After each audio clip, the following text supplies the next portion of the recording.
To the Catholic University, that is where the showdown between the 8 running mates are expected to take place today. Now, Khaimba, a very good afternoon, and what more can you tell us from there?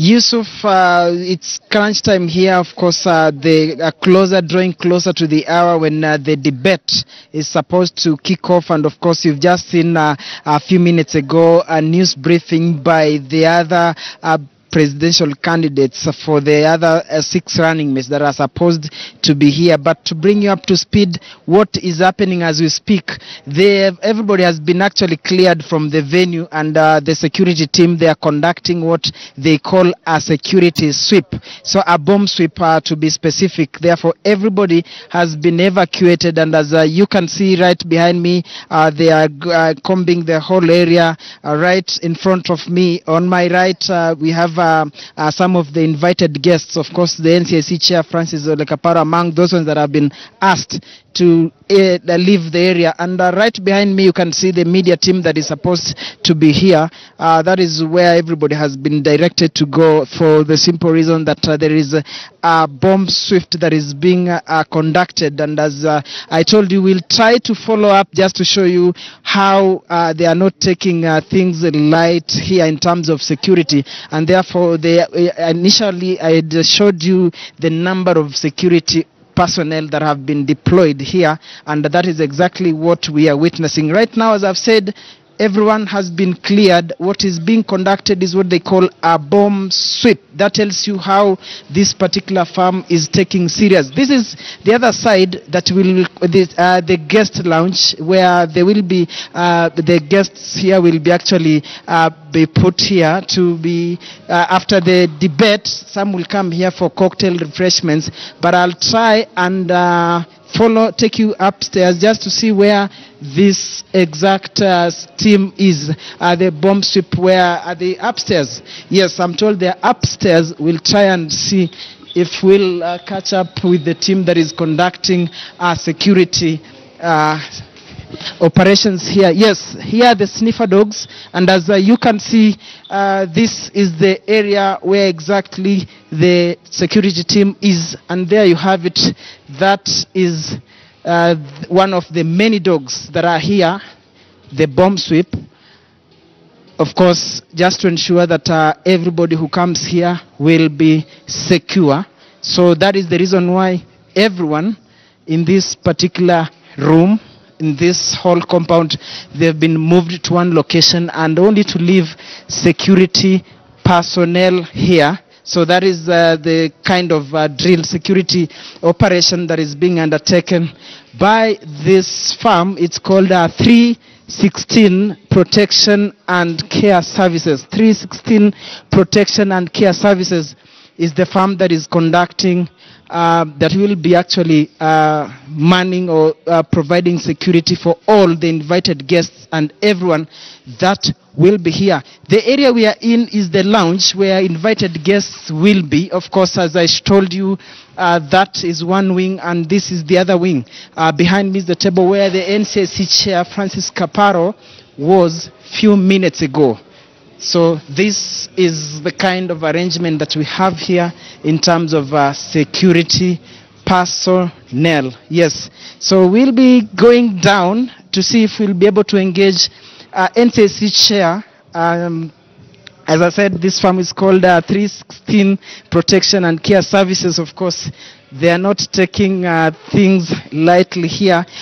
Yusuf, you'll bear with me a few minutes as I run downstairs to engage the NCAC chair, who has been asked to clear just like any other person, and that is the kind of security drill that we are going through here.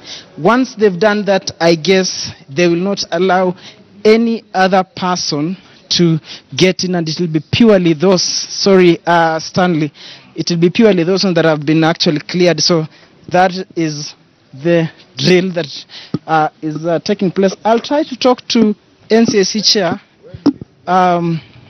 Mr. Francis Kaparo is among the invited guests. You're live on KTN News.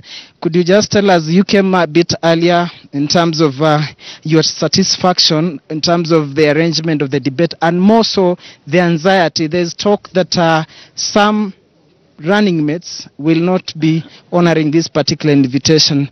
What do you think?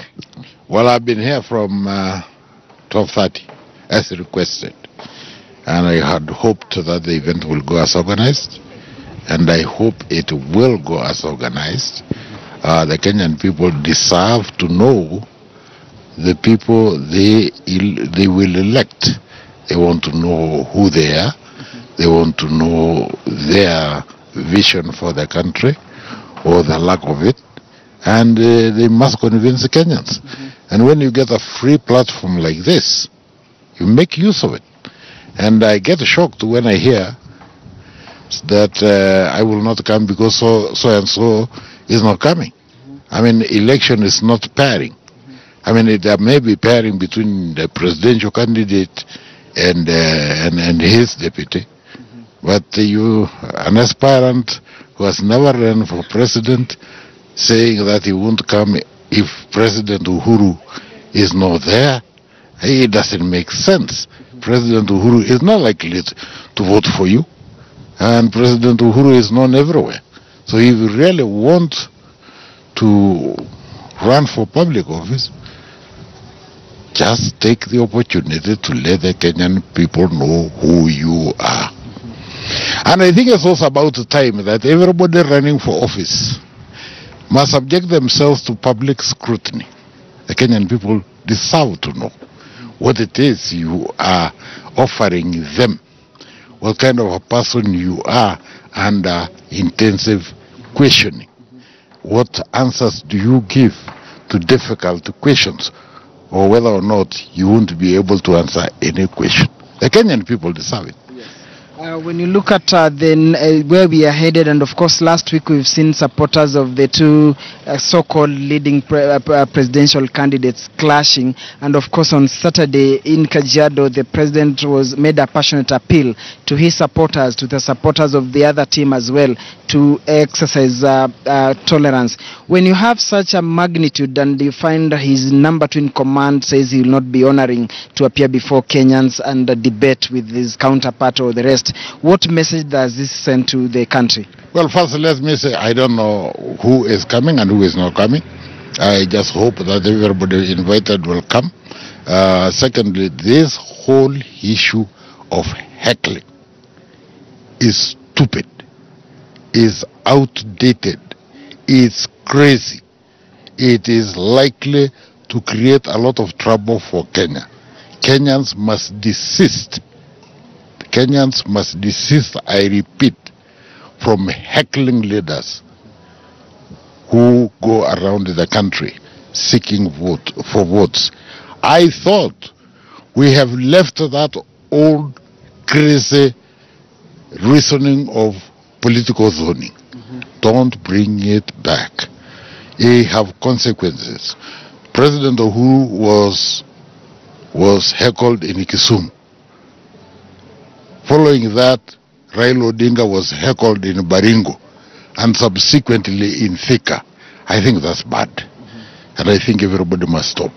I don't think any leader worth his salt can at this time and age encourage his followers to heckle fellow leaders. Well, thank you very much. That's NCIC Chair Francis Kaparo, of course, calling for tolerance, and of course saying it's primitive for the youth that are used to actually being ferried or taking themselves to where leaders are having rallies then to heckle. Maybe Daisy is among the invited guests. Just in a nutshell, what are your expectations this evening? Of course, there's an uncertainty whether some running mates will be showing up or not. Well, my expectation is that they will all show up, and that they will answer the questions and give Kenyans the opportunity to hear what they stand for. I think I want to congratulate the media for putting together this event, and I think it's working more towards enhancing our democracy, where we are giving opportunity for all, particularly those who want to be at the helm of our leadership, to really tell us how it is that they see their leadership transforming our country. So I'm looking forward to it. Well, thank you very much. That's Daisy Amdani. Stano, you'll have to be careful on your behind you. So that is where we will leave it. I think final shot before we leave, just to show you in terms of the final preparations what we have as we end it here. Yusuf, that behind me is where the auditorium, where the debate will be taking place, and therefore it's all systems go. If the candidates come, well and good. If they don't come, we'll be here to give you blow-by-blow account on events as they continue unfolding here. Over to you, Yusuf, if you can hear me. Therefore, it's all systems go. If the candidates come, well and good. If they don't come, we'll be here to give you blow-by-blow account on events as they continue. Many thanks, Khaimba, for that walkthrough. Of course, preparations are clearly underway there at the Catholic University. That is where, running mates are going to face off in a debate, a first of its kind in the region. Up until now, the Deputy President, that is William Ruto, is not yet clear, has not yet made clear whether he's going to attend, following the tweet yesterday, indicating that he has not been consulted. Of course, it's something that we're going to keep a keen eye on, and we're going to link up with Khaimba shortly, and he's going to tell us more from that venue. But for now, the opposition, that is the National Super Alliance,